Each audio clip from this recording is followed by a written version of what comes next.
ప్రజలను నమ్మి అధికారం ఇస్తే ఆఖరికి అధికారాన్ని దేనికి వాడుకుంటున్నారు? ఒక హంతకుణ్ణి కాపాడడం కోసం. ఈ రోజు హంతకుణ్ణి కాపాడుకుంటున్నారు, హంతకుణ్ణి పక్కన పెట్టుకుని తిరుగుతున్నారు జగన్మోహన్ రెడ్డి గారు. మరి రాజశేఖర రెడ్డి గారి ఆత్మ క్షోభించదా? వివేకానంద రెడ్డి గారి ఆత్మ క్షోభించదా?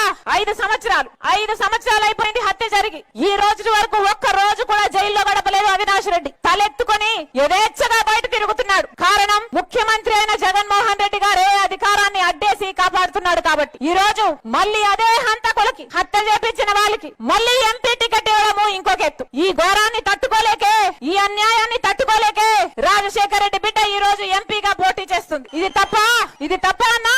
ఒకవైపు రాజశేఖర రెడ్డి బిడ్డ ఉంది, ఇంకోవైపు రాజశేఖర రెడ్డి గారిని తమ్ముడిని హత్య చేపించిన అవినాష్ రెడ్డి ఉన్నాడు. మీకు ఎవరు కావాలో ఎంపీగా మీరే తెలుసుకోండి. ఒకవైపు న్యాయం ఉంది, ఇంకోవైపు అధికారం ఉంది. ఒకవైపు ధర్మం ఉంది, ఇంకోవైపు డబ్బు ఉంది. మీరు ఏ వైపు నిలబడతారో మీరే నిర్ణేతలు. నేను మాత్రం చూస్తూ ఈ అన్యాయాన్ని ఇలాగే కొనసాగడం తట్టుకోలేక ఈ రోజు పోటీకి నిలబడ్డాను. 5 ఏళ్లైనా శిక్ష పడలేరు, ఇక ఎప్పుడు శిక్ష పడుతుంది? మీకు అధికారం ఇస్తే అధికారాన్ని వాడుకొని హంతకుల్ని కాపాడతారా? హంతకుల్ని కాపాడటానిగా మీకు అధికారం ఇచ్చింది.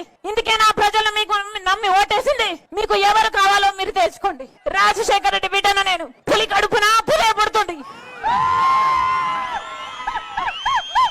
ఎవరికి భయపడేది కాదు, అన్యాయాన్ని సహించేది కూడా కాదు. మీరు తెలుసుకోండి. మీకు రాజశేఖర రెడ్డి బిడ్డ కావాలో, హత్యలు చేసిన అవినాష్ రెడ్డి కావాలో మీరు తెలుసుకోండి. జగన్మోహన్ రెడ్డి గారికి చెప్పాల్సిన బుద్ధి చెప్పండి.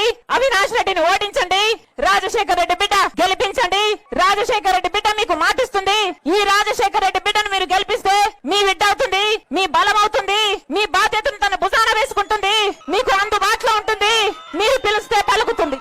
రాజశేఖర రెడ్డి గారు, వివేకానంద రెడ్డి గారు సేవ చేసినట్టుగా రాజశేఖర రెడ్డి బిడ్డ మీకు సేవ చేయాలనుకుంటుంది. మనస్ఫూర్తిగా ఆశీర్వదించాలని ప్రతి అన్నను, ప్రతి తమ్ముని, ప్రతి అక్కను, ప్రతి చెల్లిని మీ రాజశేఖర రెడ్డి బిడ్డ శిరస్సు వంచి చేతులు జోడించి మనస్ఫూర్తిగా ప్రార్థిస్తుంది. జోహార్ వైఎస్ఆర్, జోహార్ వైఎస్ఆర్. హస్తం గుర్తుకే, హస్తం గుర్తుకే, హస్తం గుర్తుకే, హస్తం గుర్తుకే. అన్నా మర్చిపోకండి, హస్తం గుర్తు. రాజశేఖర రెడ్డి బిడ్డని హస్తం గుర్తు. అమ్మా హస్తం గుర్తు.